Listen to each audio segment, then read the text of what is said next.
The autumn mist clung to the Appalachian valleys like a shroud, and Pastor Samuel Whitmore pulled his wool coat tighter as he walked the narrow dirt path toward the Elmbrook homestead. The year was 1874, and the crisp October air carried with it the scent of dying leaves, and something else, something that made his stomach turn with unease. He had been the spiritual shepherd of Cedar Hollow for nearly 15 years, yet the Elmbrook family remained an enigma wrapped in piety and sorrow.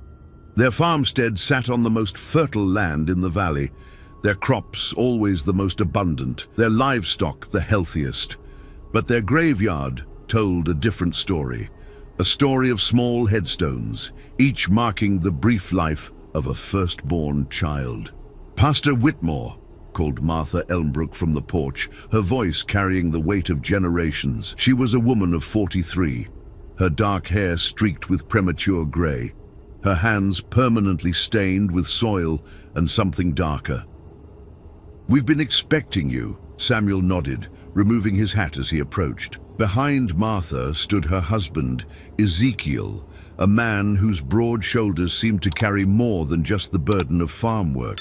Their surviving children, Mary, age 14, and young Thomas, 10, peered from behind the doorframe with eyes that held too much knowledge for their years. "Mrs. Elmbrook," Samuel began, his voice steady despite the tremor in his chest. "I've come about young Benjamin." At the mention of the name, Martha's face hardened like winter soil. Benjamin was their firstborn, now 11 years and 8 months old, dangerously close to his 12th birthday. The boy had fallen ill 3 weeks prior with a fever that no amount of prayer or medicine seemed to touch. "The boy is in God's hands," Ezekiel spoke for the first time, his voice like gravel, "as all our children have been." Samuel had officiated 7 Elmbrook funerals in his tenure. 7 small coffins, 7 grieving parents who seemed to accept their losses with an unsettling resignation. Each time, he had attributed it to the harsh realities of frontier life, to the mysterious ways of the Lord. But lately, doubts had begun to gnaw at him like termites in old wood. "May I see him?" Samuel asked. Martha exchanged a glance with her husband, a look that spoke of secrets shared and burdens carried. "Of course, Pastor, but I fear his time grows short." They led him through the modest but well-appointed home, past walls adorned with family portraits that seemed to watch with hollow eyes. The house smelled of herbs and candle wax, but underneath lay something else, something metallic and ancient. Benjamin lay in a small bed in the back room, his face pale as morning frost. The boy's breathing was shallow, labored, and when he opened his eyes to look at Samuel, there was a clarity there that chilled the pastor to his bones. "Pastor," Benjamin whispered, his voice barely audible. "They think I don't know, but I do." "Hush now, child," Martha said quickly, moving to adjust his blankets. "Save your strength." But Benjamin's eyes remained fixed on Samuel. The others, they knew too, before their time came. Samuel felt his mouth go dry. "What others, son?" "Benjamin, that's enough." Ezekiel's voice cut through the room like an axe through wood. "The fever makes him speak nonsense."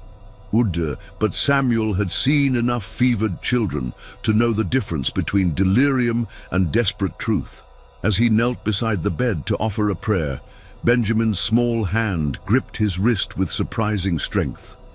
"Look in the old church records." The boy breathed so quietly that only Samuel could hear. "Before 1814, look for the firstborns." That evening, Samuel sat in his study, the church records spread before him like accusations. By lamplight, he traced his finger down the yellowed pages, searching for births and deaths in the years before the Elmbrook pattern began. What he found made his blood run cold. Before 1814, the Elmbrook firstborns had lived full lives. Jonathan Elmbrook, born 1790, died 1856. Rebecca Elmbrook, born 1795, died 1863. Generation after generation of healthy, long-lived eldest children. Then, in 1814, everything changed. That year marked the first entry. Jeremiah Elmbrook, firstborn son, died age 11 years, 11 months. Cause, fever. Samuel's hands trembled as he continued reading. Every generation since, without exception, had lost their firstborn just before their 12th birthday. The causes varied: fever, accident, sudden illness, but the timing remained constant. A knock at his door made him jump. He quickly closed the records as Martha Elmbrook entered, her face drawn with exhaustion. "Pastor," she said, her voice hollow, "Benjamin, he's asking for you. I fear this may be his last night." Samuel gathered his Bible and followed her into the darkness, but his mind raced with questions that no scripture seemed able to answer. As they walked through the mist-shrouded valley, he couldn't shake the feeling that he was walking not toward a deathbed, but toward a truth that would shatter everything he believed about the faithful community he had served for so long. The Elmbrook house glowed with candlelight, and as they approached, Samuel could hear the low murmur of voices, more voices than just the immediate family.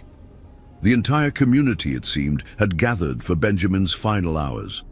But as Samuel stepped across the threshold, he noticed something that made his skin crawl. Despite the supposed gravity of the situation, there was an undercurrent of anticipation in the air, as if the assembled neighbors were waiting not for a death, but for something else entirely. Something that had been planned long before Benjamin ever fell ill. The gathering in the Elmbrook home felt more like a ritual than a vigil. Samuel counted 23 members of the Cedar Hollow community crowded into the modest parlor, their faces illuminated by flickering candles that cast dancing shadows on the walls. The air was thick with the scent of burning sage and something else, something that reminded him of the copper pennies he used to collect as a child. Elder Morrison, the community's unofficial leader, stood near Benjamin's bedside with his weathered hands clasped behind his back. At 71, Morrison had been in Cedar Hollow longer than anyone, arriving just 2 years before the first Elmbrook firstborn died in 1814. His presence commanded respect, but tonight Samuel noticed something different in the old man's demeanor, a barely contained excitement that seemed grotesquely inappropriate for a death watch. "Pastor Whitmore," Morrison nodded as Samuel approached. "Good of you to come. The boy has been asking for final rites." Samuel moved to Benjamin's bedside, noting how the child's breathing had become even more labored since his earlier visit. But the boy's eyes were alert, almost feverishly bright, and when he saw Samuel, he managed a weak smile. "Pastor," Benjamin whispered, "I need to tell you something about the cellar."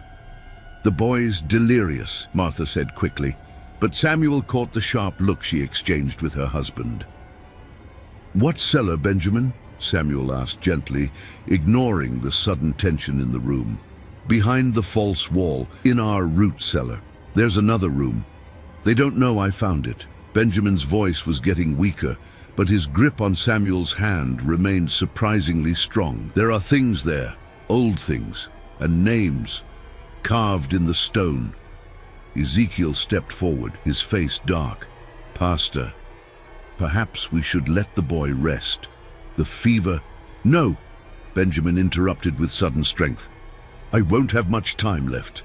Pastor, you have to look. You have to see what they've been doing to all of us." The room fell silent, except for the crackling of the fire and Benjamin's labored breathing. Samuel felt the weight of 23 pairs of eyes upon him, and for the first time in his pastoral career, he felt genuinely afraid of his own congregation. "Benjamin," Samuel said softly, "what did you see in that room?" The boy's eyes darted around the room, taking in the faces of the assembled community members. When he spoke again, his voice was barely a whisper. "Bones, Pastor, small bones, and a book, written in a language I don't recognize. But there are drawings of children, and something else, something hungry." Martha let out a strangled sob, but Samuel noticed it sounded more like fear than grief. Elder Morrison stepped closer to the bed, his shadow falling across Benjamin's pale face.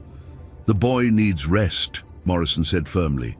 "Perhaps, Pastor, you could offer a prayer for his peaceful passing." But Samuel was studying the faces around him with new eyes. Mrs. Henderson, who had lost her firstborn daughter in 1852, Mr. Caldwell, whose son had died in 1867, the Pratts, the Millers, the Stones, all families who had buried their eldest children just before their 12th birthdays. All families whose remaining children had thrived, whose farms had prospered, whose lives had been blessed with abundance. All families who now watched Benjamin's dying with the same unsettling anticipation. "I think," Samuel said slowly, "that I should stay with Benjamin tonight to comfort him in his final hours." The suggestion caused a ripple of unease through the gathered crowd. Morrison's jaw tightened. "That's very kind, Pastor, but the family prefers to handle these transitions privately. It's our way." "Our way," Samuel repeated, the words tasting bitter in his mouth. "And what exactly is your way, Elder Morrison?" The old man's eyes narrowed. "Faith, Pastor. Simple faith in God's plan. Some children are called home early so that others might prosper. It's been the way of things in Cedar Hollow for 60 years. 60 years, Samuel mused. That would be since 1814, the same year the first Elmbrook firstborn died. The silence that followed was deafening. Samuel could hear his own heartbeat, could feel the collective held breath of the community. Benjamin's hand squeezed his with desperate urgency. "Pastor," the boy whispered, so quietly that only Samuel could hear, "they're going to take me tonight, when the moon is highest. They think I don't know, but I've been listening. They've been planning it since I turned 11. Samuel's blood turned to ice. "Take you where?" "To the old stone circle, in the woods behind our farm. Where they took all the others." Benjamin's breathing was becoming more labored, but his words were crystal clear. "They're not going to let me die naturally, Pastor. They're going to—" "Benjamin!" Martha's sharp voice cut through the whispered conversation. "You need to rest now." But Samuel had heard enough. He stood slowly, his mind racing with the implications of what the boy had told him. Around the room, the faces of his congregation, people he had baptized, married, buried, now looked like strangers. Worse than strangers. They looked like conspirators. "I think," Samuel said carefully, "that I should return to the church to prepare for tomorrow's service." "Of course," Morrison nodded, but his relief was palpable. "We'll send word when the Lord calls Benjamin home." As Samuel gathered his Bible and coat, Benjamin caught his eye one last time. The boy mouthed a single word: "Tonight." Samuel nodded almost imperceptibly, then made his way through the crowd of neighbors who parted before him like the Red Sea. But as he stepped out into the cold October night, he could feel their eyes following him, could sense their whispered conversations beginning before he was even out of earshot. He walked slowly down the path, making sure to appear unhurried, but his mind was already formulating a plan. If Benjamin was right, if the community was planning something for tonight, then Samuel had only a few hours to uncover the truth and decide what to do about it. The moon was already climbing toward its zenith, casting long shadows across the valley. Somewhere in the distance, an owl hooted mournfully, and Samuel couldn't shake the feeling that it sounded almost like a child crying. As he reached the main road, he glanced back at the Elmbrook house. Every window glowed with candlelight, and he could see silhouettes moving about inside. They weren't preparing for a death vigil, he realized with growing horror. They were preparing for something else entirely. Samuel didn't return to the church. Instead, he circled back through the woods, using paths he had learned during his 15 years of pastoral visits throughout the valley. The October night was bitter cold, and his breath formed ghostly clouds in the moonlight as he made his way toward the Elmbrook property from the rear. The family's root cellar sat about 50 yards behind the main house, built into a small hillside and covered with sod that had long since grown over with wild grass. Samuel had passed it countless times during his visits, never giving it a second thought. Now crouched behind a stand of oak trees, he watched as the last of the community members finally departed the house, their lanterns bobbing like fireflies as they disappeared into the darkness. But they didn't go far. Samuel's blood chilled as he realized they were positioning themselves throughout the woods, forming what appeared to be a perimeter around the Elmbrook property. Whatever they were planning, they wanted to ensure privacy. He waited another hour until the house had been dark for 30 minutes before making his move. The root cellar door was secured with a simple wooden latch, and it opened with barely a whisper. Samuel lit the small lantern he had brought and descended the rough-hewn steps into the earth. The cellar was larger than he had expected, with shelves lining the walls holding preserved foods, root vegetables, and various farming implements. But Benjamin had mentioned a false wall, and Samuel began examining the stone construction more carefully. It took him nearly 20 minutes to find it. Behind a shelf of canned goods, one section of the wall showed subtle differences in the mortar work. When he pressed against it, he felt it give slightly. With considerable effort, he managed to slide the false section aside, revealing a narrow opening that led deeper into the hillside. The passage beyond was older than the root cellar, much older. The walls were made of fitted stone that spoke of construction techniques from a bygone era. Samuel's lantern light danced across symbols carved into the rock, symbols that definitely weren't Christian in origin. They looked almost Celtic, or perhaps something even more ancient. The passage opened into a circular chamber about 15 feet across. Samuel's lantern illuminated the space, and what he saw made him stumble backward in horror. The walls were lined with small alcoves, each containing what appeared to be the skeletal remains of a child. 12 alcoves in total, and 11 of them were occupied. The bones were arranged with careful precision, and each alcove bore a carved nameplate. Samuel read them with growing dread. Jeremiah Elmbrook, 1814. Sarah Morrison, 1821. David Caldwell, 1828. Boo.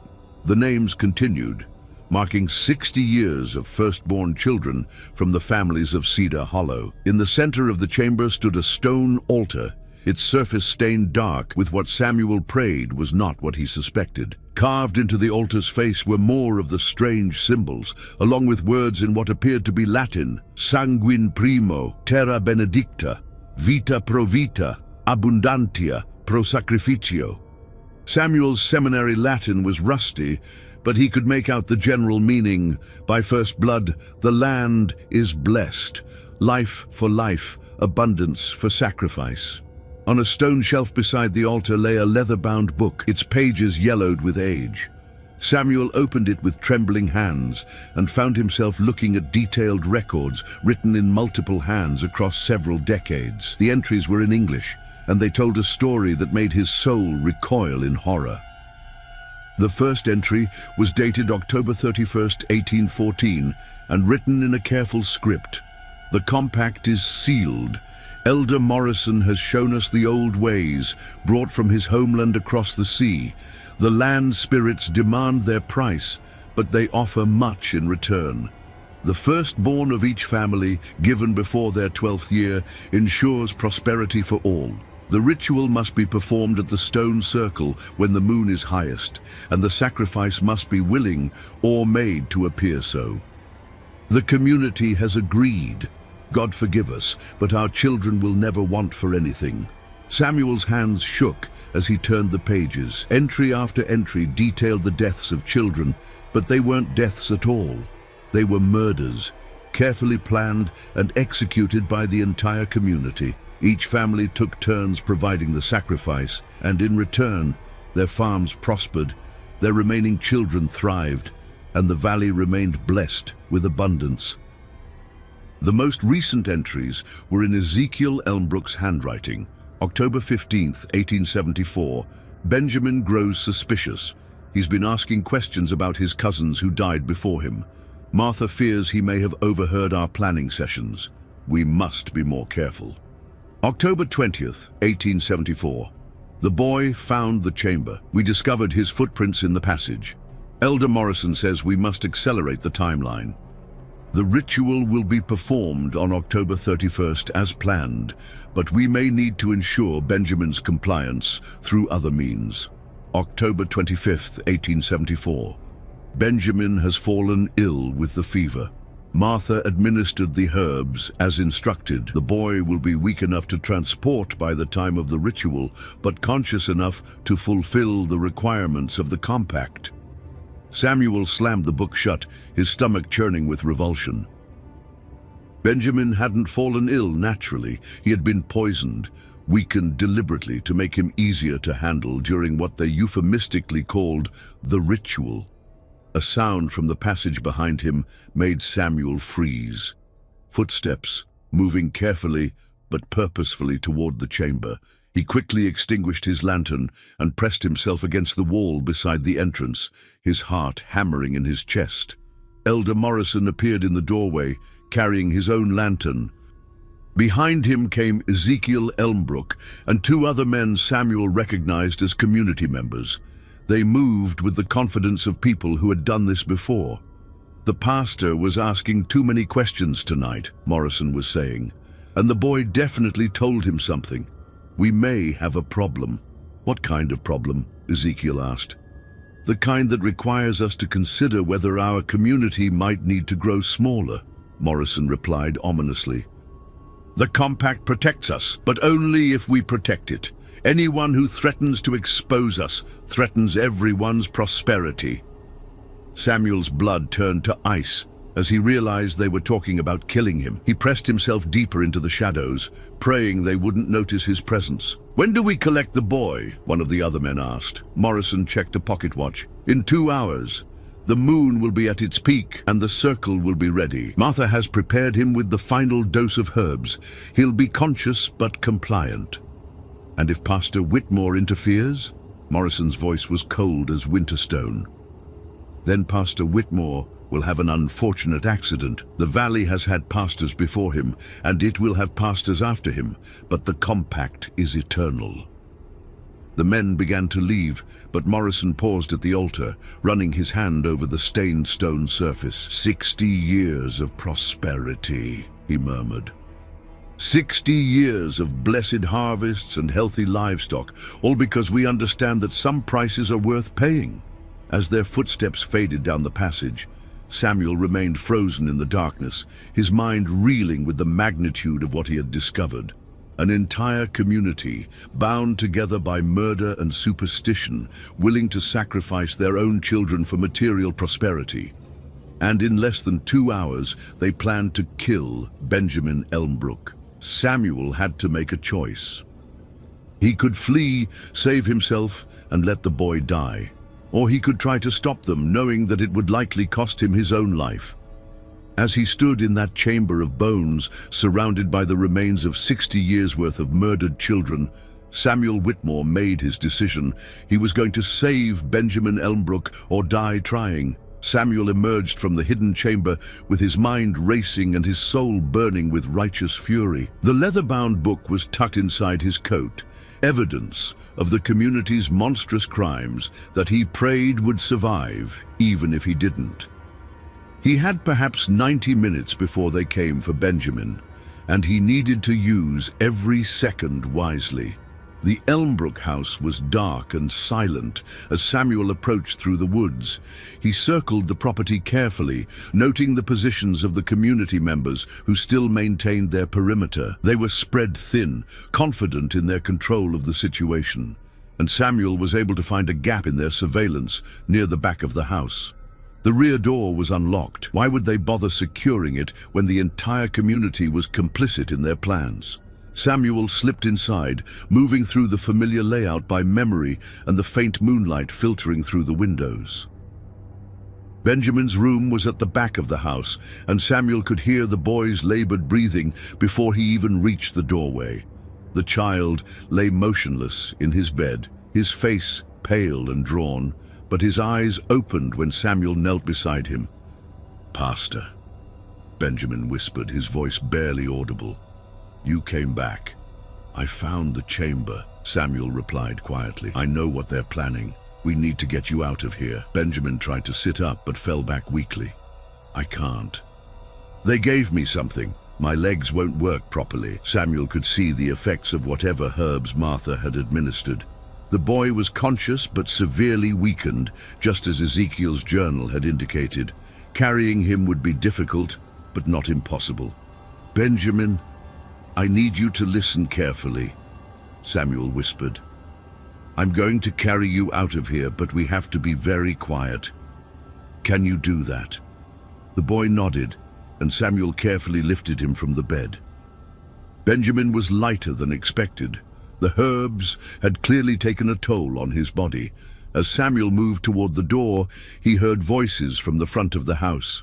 Time to collect him, Martha was saying. Elder Morrison wants him at the circle within the hour.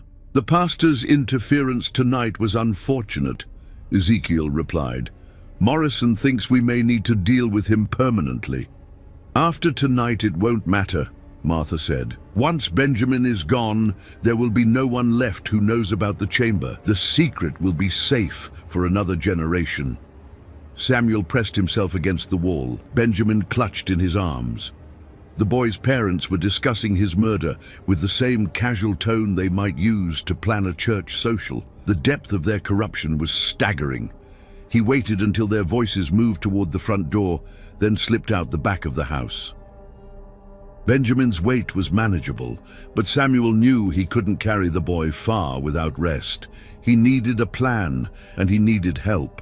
But who could he trust? The entire community was involved in the conspiracy, bound together by 60 years of shared guilt and prosperity. Samuel was truly alone in this fight. As he made his way through the woods, carrying Benjamin toward what he hoped was safety, the boy stirred in his arms. Pastor, Benjamin whispered, there's something else.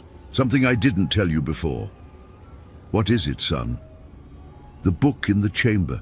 It doesn't just record the deaths. It records what happens after. The spirits they're feeding, they're getting stronger, hungrier. The sacrifices that used to last for years now only satisfy them for months. Samuel felt a chill that had nothing to do with the October night. What do you mean?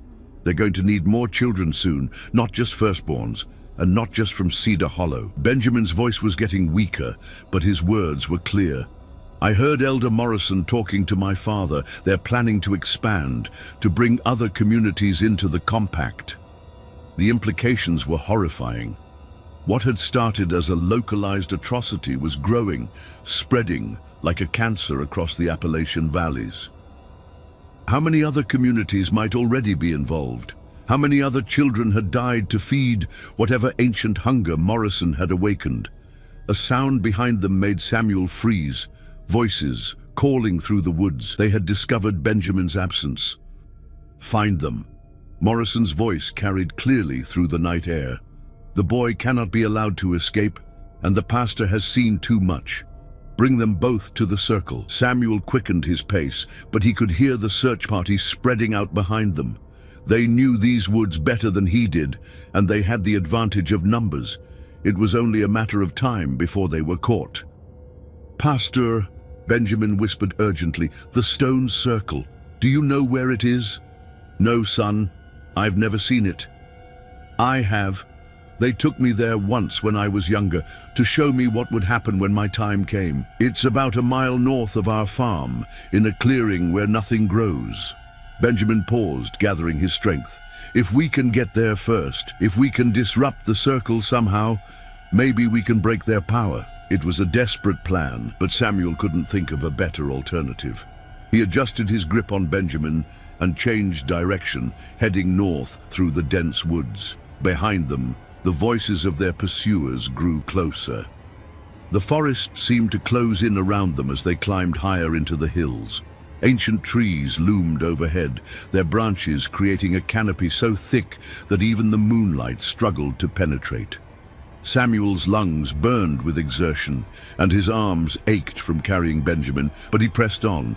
After what felt like hours, but was probably only 30 minutes, they emerged into a clearing that made Samuel's blood run cold. The space was perfectly circular, about 50 feet across, and the ground was bare earth that looked as if it had been scorched. Nothing grew here, No grass, no weeds, not even moss on the stones. And there were stones, 12 of them, each about 6 feet tall, arranged in a perfect circle around a central altar that was identical to the one in the hidden chamber. The stones were covered with the same strange symbols Samuel had seen below ground, but here they seemed to pulse with a malevolent energy that made his skin crawl. "This is it," Benjamin whispered. "This is where they killed all the others." Samuel set Benjamin down carefully, leaning him against one of the outer stones. The boy was growing weaker by the minute, but his eyes remained alert and determined. "What do we do?" Samuel asked. Benjamin pointed toward the central altar with a trembling hand. "The book said the power comes from the stones and the altar working together. If we can damage them somehow." Samuel examined the altar more closely. It was made of the same fitted stone as the chamber walls, but he could see that it was actually composed of several pieces fitted together. With the right leverage, it might be possible to topple it. He was searching for a suitable tool when the sound of approaching voices reached the clearing. Morrison's search party had found them. "There!" Morrison's voice rang out triumphantly. "I told you they would come here. The boy knows his destiny, even if he fights it." Elder Morrison stepped into the clearing, followed by a dozen men from the community. They carried torches and rope, and their faces showed the grim determination of people who had committed too many atrocities to turn back now.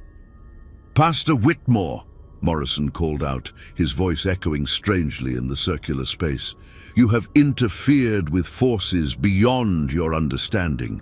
This compact has protected our community for 60 years. Would you destroy that for the sake of one boy?" Samuel stood protectively in front of Benjamin, his hands clenched into fists. "I would destroy it for the sake of every child you've murdered, every innocent life you've sacrificed for your cursed prosperity." Morrison laughed, a sound like grinding stone. "Innocent, Pastor. There is no innocence in this world. There is only power and the will to use it.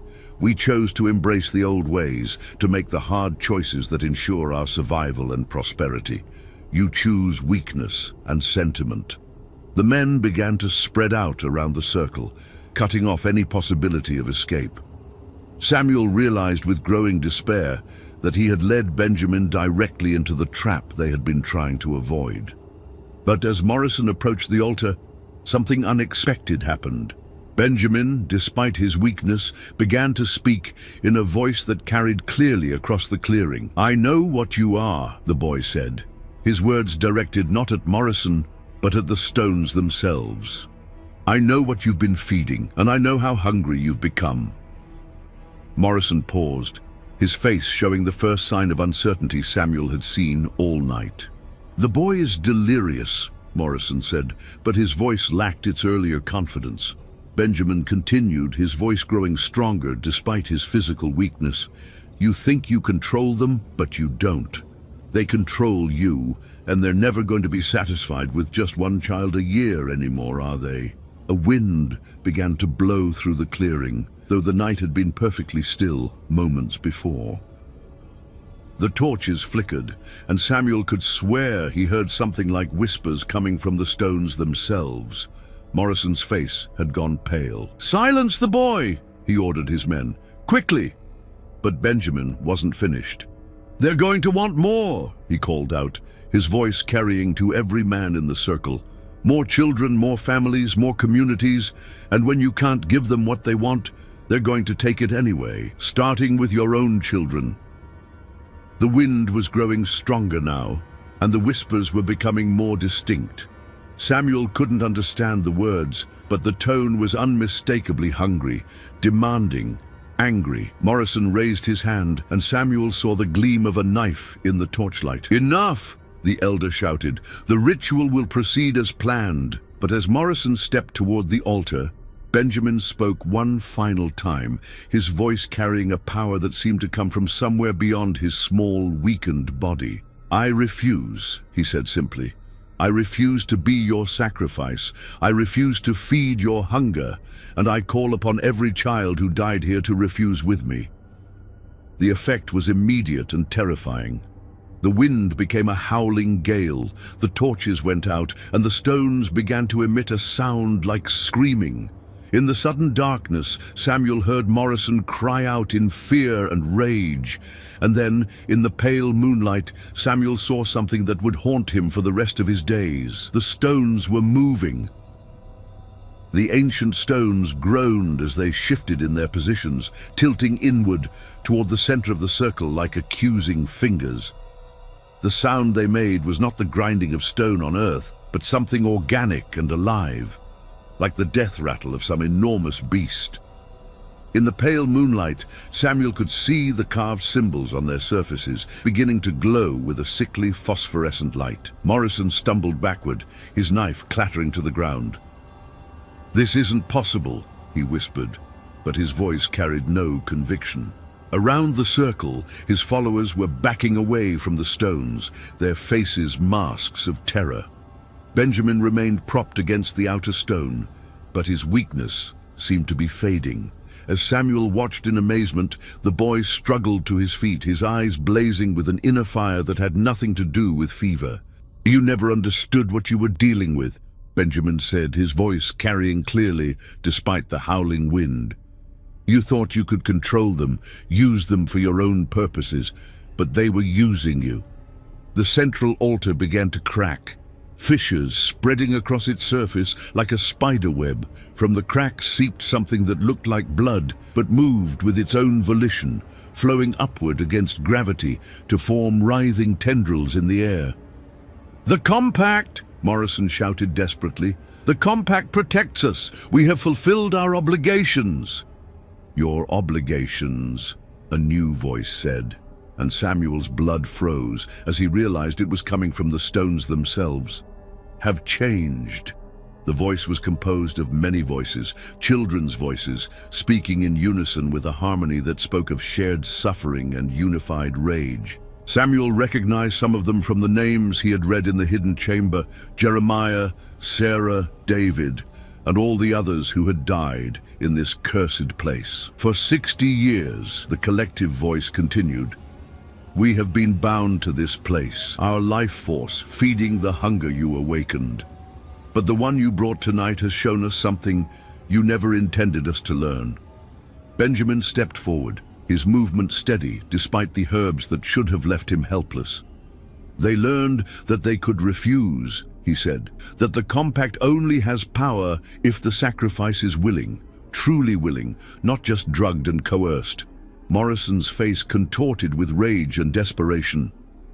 "You don't understand. Without the compact, the valley will die, the crops will fail, the livestock will sicken, the prosperity will end." "Let it end," Benjamin replied simply. "Better honest poverty than prosperity built on the bones of children." The phosphorescent glow from the stones was growing brighter, and Samuel could see shapes beginning to form in the light, translucent figures of children, each bearing the marks of how they had died. They stood in a circle around the altar, their eyes fixed on Morrison and his followers with expressions of terrible judgment. "You have a choice," the collective voice said, and now Samuel could see that Benjamin's lips were moving in sync with the words, as if he had become a conduit for the spirits of the murdered children. "Release us willingly and face only the earthly consequences of your crimes. Continue to resist and face our justice." Morrison looked around desperately at his followers, but Samuel could see that their resolve was cracking. These were men who had convinced themselves they were serving a higher purpose, that their prosperity justified their actions. Faced with the reality of what they had awakened, their certainty was crumbling. "We can't," Morrison said, but his voice was weak. "If we release you, if we break the compact, what happens to us? What happens to our families?" "What happened to our families?" the voice replied, and the temperature in the clearing dropped so suddenly that Samuel could see his breath. "What happened to our mothers and fathers who grieved for us? What happened to our siblings who grew up knowing they were spared only because we died?" One of Morrison's followers, a man named Garrett, whose son had died in 1869, suddenly broke ranks. "I can't," he sobbed, falling to his knees. "God forgive me, I can't do this anymore. Thomas, if you can hear me, I'm sorry, I'm so sorry." The moment Garrett spoke his son's name, one of the ghostly figures stepped forward. The resemblance was unmistakable. This was Thomas Garrett, forever frozen at 11 years old, but his expression softened as he looked at his father. "I forgive you, Papa," the boy's spirit said, his voice separate now from the collective. "But you have to make it right. You have to stop this." Garrett nodded through his tears and began backing away from the circle. "I renounce the compact," he said loudly. "I renounce it and all its works. Let my family face whatever comes, but I won't be part of this anymore." As soon as the words left his lips, Thomas Garrett's spirit began to fade, but not with the anguish Samuel had expected.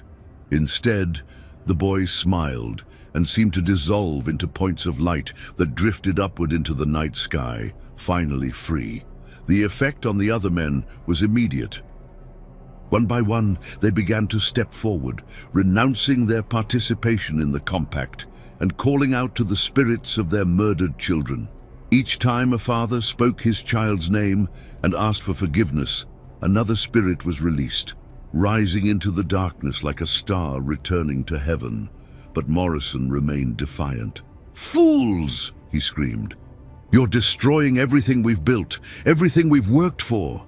"Everything you've murdered for," Samuel corrected, finding his voice at last. He stepped forward, placing himself between Morrison and Benjamin. "It's over, Morrison. Your followers have abandoned you and the spirits are free. The compact is broken." Morrison's eyes blazed with fanatic fury. "Not yet," he snarled, pulling a second knife from his coat. "The compact requires blood, and blood it will have. If not the boys, then yours, Pastor. Your death will seal it for another generation." He lunged at Samuel with surprising speed for a man of his age, but before the blade could find its mark, Benjamin stepped between them. The boy caught Morrison's wrist with both hands, and where his fingers touched the elder's skin, there was a flash of that same phosphorescent light. Morrison screamed and dropped the knife, staggering backward. Where Benjamin had touched him, his skin was marked with symbols that glowed briefly before fading, leaving behind what looked like burn scars. "The compact is broken," Benjamin said, his voice carrying the authority of all the children who had died in this place. "And you, Morrison, are marked. The spirits you enslaved for 60 years know your true name now, and they will never let you forget what you've done." Morrison looked down at his scarred hands in horror, then up at the circle of ghostly children who still surrounded the altar. Their eyes were fixed on him with expressions of patient, eternal judgment. "This isn't over," Morrison whispered, but even he seemed to know it was a hollow threat. "Yes," Benjamin replied, "it is." The boy turned to face the remaining spirits, those whose fathers had not yet found the courage to renounce the compact. "You don't have to wait for their permission," he told them. "You can choose to be free." One by one, the remaining spirits began to fade, rising into the night sky like released souls. As the last of them disappeared, the stones stopped their groaning and settled back into their original positions. The phosphorescent glow faded and the unnatural wind died away. In the sudden silence, Samuel could hear Morrison weeping, not with grief, but with the despair of a man who had lost everything he had spent his life building. "What happens now?" Samuel asked Benjamin. The boy looked older than his 11 years, marked by experiences no child should have to endure. "Now we go home," he said simply, "and we tell the truth, all of it." As they walked away from the stone circle, Samuel looked back once. Morrison remained kneeling in the center, surrounded by the now silent stones, a broken man contemplating the ruins of his unholy empire. The compact was broken, the spirits were free, and the truth would soon be known. But Samuel knew that the real work was just beginning. A community that had built its prosperity on murder would have to learn how to live with honest labor and clean consciences. It would not be easy, but it would be right. And for the first time in 60 years, the children of Cedar Hollow would be safe. 3 weeks after the events at the Stone Circle, Samuel Whitmore sat in his study, writing what he knew would be his final sermon for the congregation of Cedar Hollow. The leather-bound book from the hidden chamber lay open beside him, its pages serving as evidence for the detailed account he was preparing for the territorial authorities. Benjamin Elmbrook had recovered completely from the herbs his parents had administered, though the boy carried himself with a gravity that spoke of experiences far beyond his years. He had become Samuel's primary witness, able to provide details about the conspiracy that only someone who had lived within it could know. The community itself was in chaos. Word of the broken compact had spread quickly, and the psychological effects were immediate and devastating. Families who had participated in the murders were consumed with guilt and paranoia, while those who had lost children were demanding justice. Several families had already packed their belongings and fled the valley, unable to face the consequences of their actions. Martha and Ezekiel Elmbrook had been among the first to confess their crimes to Samuel, weeping as they described 60 years of systematic child murder disguised as natural deaths. Martha had revealed the location of additional evidence, detailed records of the herbs used to weaken the children, maps showing the locations of other stone circles in neighboring valleys, and correspondence with communities that Morrison had been trying to recruit into the compact. The scope of the conspiracy was larger than Samuel had initially imagined. Morrison's network extended across 3 counties, with at least a dozen communities showing signs of similar patterns of firstborn deaths. Samuel had already sent letters to pastors and territorial officials in those areas, warning them of what they might find if they looked closely at their burial records. Morrison himself had disappeared the morning after the confrontation at the Stone Circle. His house stood empty, his belongings abandoned, and despite extensive searches, no trace of him had been found. Some believed he had fled to avoid justice. Others whispered that the spirits of the murdered children had claimed him during the night. Samuel suspected the truth was simpler. Morrison was a broken man who had wandered into the wilderness to die rather than face the consequences of his actions. A knock at Samuel's door interrupted his writing. He opened it to find Benjamin standing on his doorstep, accompanied by a man Samuel didn't recognize, a tall, stern-faced individual wearing the badge of a territorial marshal. "Pastor Whitmore," Benjamin said formally. "This is Marshal Harrison. He's here about the investigation." Samuel invited them in, noting how Benjamin had taken on the role of spokesman for the community's children. The boy had become their unofficial leader, helping them process the trauma of learning that their parents had been willing to murder them for material prosperity. Marshal Harrison was a man of few words, but his questions were thorough and precise. He examined the evidence Samuel had gathered, interviewed Benjamin extensively, and took detailed notes about the locations of the stone circles and hidden chambers. "This is the largest case of organized murder I've encountered in 20 years of law enforcement," Harrison said finally. "The territorial governor is sending additional marshals to investigate the other communities you've identified. We'll need you to testify at the trials, Pastor." "Of course," Samuel replied. "Justice must be served." "What about the families who confessed?" Benjamin asked. "What will happen to them?" Harrison's expression was grim. "That will be up to the courts to decide. But I'll be honest with you, son. Most of them will hang. 60 years of child murder doesn't leave much room for mercy." Samuel felt a pang of sorrow for the community he had served, even knowing that justice demanded severe consequences. These were people he had baptized, married, and counseled through difficult times. But they were also people who had systematically murdered their own children for 6 decades. "There's something else," Harrison continued. "We found Morrison." Samuel and Benjamin both looked up sharply. "Where?" Samuel asked. "About 5 miles north of here, in a cave system that shows signs of being used for ritual purposes. He'd been dead for at least 2 weeks." Harrison paused, studying their faces. The interesting thing is, there were no signs of violence, no wounds, no evidence of struggle. He appeared to have simply stopped living. Benjamin nodded slowly. The spirits marked him, he said matter-of-factly. I saw it happen. Once they knew his true name, once they were free to judge him, he shrugged. Some guilt is too heavy to carry. Harrison looked skeptical, but Samuel had seen enough in the past few weeks to know that there were forces at work beyond normal human understanding.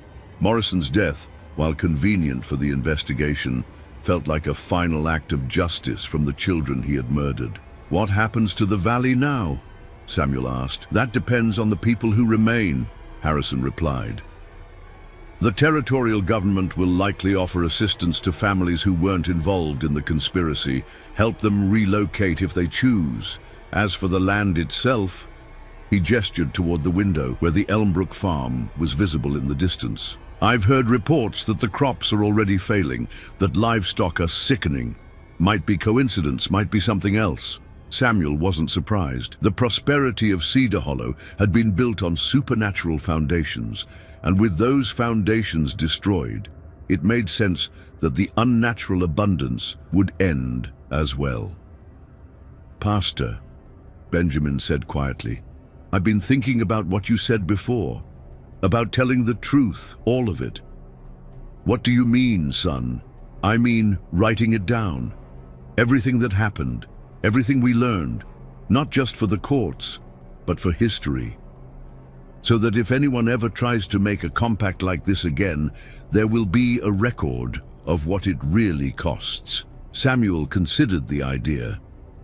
It would be dangerous. There were still people in neighboring communities who might be involved in similar conspiracies, and they wouldn't appreciate having their secrets exposed.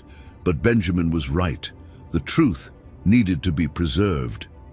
That's a good idea, Samuel said finally, but it should be written by someone who lived through it.